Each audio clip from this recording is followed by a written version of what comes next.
Aujourd'hui, on aborde une formule favorisant une pédagogie active, la classe inversée. Celle-ci se base sur le principe qu'il vaut mieux exploiter les moments où l'enseignant est disponible avec l'élève pour mettre ce dernier en action et maximiser la rétroaction directe d'accompagnement. Grâce à l'inversion de la séquence, on libère du temps de classe en présence des élèves pour les accompagner individuellement dans leur démarche. Comme toute approche, il est important de varier et de préparer les élèves de même que les parents. Et pourquoi choisirait-on la classe inversée comme fonctionnement de classe? Pour gagner du temps de qualité d'abord. Lorsque l'élève visionne, lit ou écoute sa capsule, il n'est pas dérangé par l'élève voisin, la personne qui cogne à la porte, l'autre qui pose une question, lorsqu'il est à la maison. Il a le loisir de reculer, de revoir, de relire à volonté la capsule afin de s'assurer de bien la comprendre. Il utilise son temps de façon plus efficace. Lorsque les élèves arrivent en classe, ils ont déjà en poche des connaissances qu'ils sont prêts à investir dans une activité afin d'en consolider leur compréhension et de développer des compétences en les utilisant. Deuxième raison pour diminuer la quantité de devoirs des élèves. Les exercices ou les projets à faire à la maison peuvent s'étirer en longueur pour un élève qui a de la difficulté. Également, les travaux d'équipe sont parfois difficiles à coordonner à l'extérieur de l'école et deviennent un cauchemar pour les élèves et les parents. La capsule étant brève et faisant appel à un niveau d'engagement inférieur, leur permet de simplifier la période de travail à la maison. Ensuite, pour mobiliser l'élève, le placer au centre de sa démarche d'apprentissage. Le rôle de l'enseignant est primordial. En plaçant l'élève au centre de l'activité d'apprentissage plutôt que l'enseignant, la relation maître-élève est facilitée et prend tout son sens. Cette forme d'approche développe l'autonomie des élèves et facilite un apprentissage plus en profondeur puisque l'enseignant peut offrir un soutien plus personnalisé à ses élèves. Fiorella et Mayer disaient que l'important pour apprendre, c'est d'abord d'être actif cognitivement. Et ils ne sont pas les seuls. De nombreuses recherches le démontrent. Il faut favoriser des activités qui mettent les élèves en action. La différence entre la classe traditionnelle et la classe inversée peut être énoncée ainsi. Traditionnellement, l'élève écoute, regarde et lit en classe et se trouve avec des devoirs à la maison qui consistent en travaux à compléter, à écrire, etc. Le hic est que la portion pour laquelle l'élève a le plus besoin d'aide est la deuxième. Or, il la fait à la maison sans l'appui de son enseignant. Et si on inversait le tout?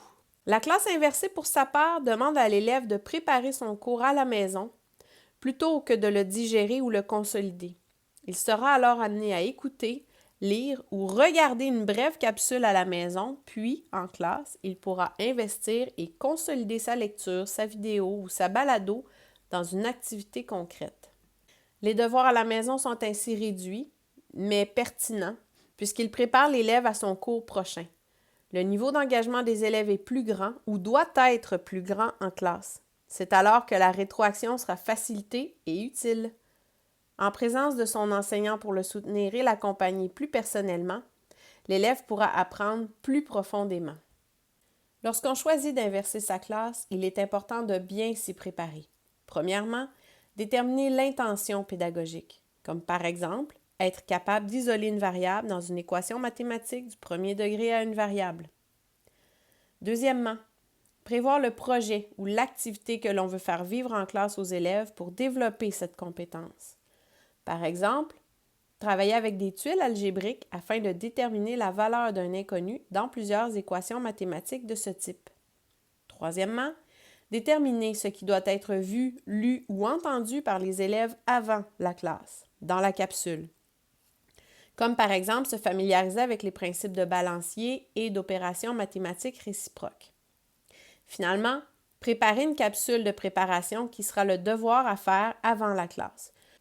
Une séquence se décrit donc ainsi. Les élèves écoutent, lisent ou regardent la capsule à la maison, puis ils vivent l'activité en classe en étant accompagnés par l'enseignant. Et finalement, la rétroaction soutiendra leur démarche à tout moment pour favoriser leur réussite. Voici maintenant quelques trucs et conseils en vrac afin de démarrer du bon pied avec la classe inversée. D'abord, la capsule, vidéo, balado, lecture. ne doit pas durer plus de 5 minutes.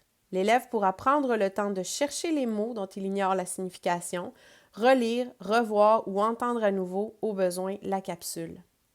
Les capsules devraient être réunies au même endroit pour une consultation facile et un retour si cela s'avère nécessaire. Il faut penser à prévoir une fiche à compléter pendant la lecture, le visionnement ou l'écoute, qui servira de référence ou de rappel à l'élève pendant l'activité en classe. Cette fiche pourrait être numérique. Avant de démarrer l'activité en classe, vérifiez si des élèves ont des questions à propos de la capsule, mais ne pas la répéter.